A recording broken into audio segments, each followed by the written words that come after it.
আজকে আমরা college unit থেকে আমাদের কোচবিহার জেলা তৃণমূল ছাত্র পরিষদের ব্যানারে আমরা আজকে কলেজের ছাত্রছাত্রীদের নিয়ে এই আরজি করের যে নৃশংস ঘটনা তার প্রতিবাদে আমরা একটি মিছিল করলাম দোষীদের শাস্তির দাবিতে। মিছিলটি হলদিবাড়ি কলেজ হয়ে হলদিবাড়ি কালীবাড়ি যে মোড় সেই মোড় হয়ে বেকারি মোড় হয়ে আমাদের কলেজে আবার আসে।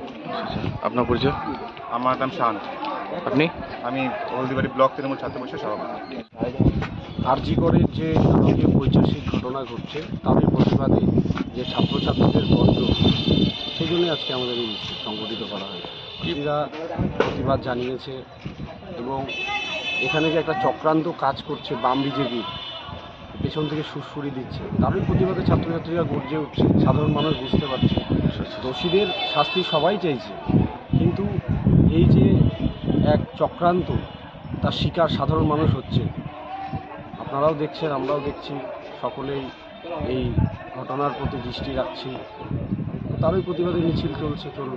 কাদের উদ্যোগে এই মিছিল হলো আজকে সাধারণ ছাত্রছাত্রীদের পাশাপাশি আমাদের কোচবিহার জেলা তৃণমূল ছাত্র পরিষদ থেকে যে নির্দেশনা ছিল সেই নির্দেশনা অনুযায়ী আজকের এই আমাদের কর্মসূচি। আপনার পরিচয়? আমি হলদিবাড়ি শহর তৃণমূল ছাত্র পরিষদের সভাপতি। কি নাম? মাসুক সরকার।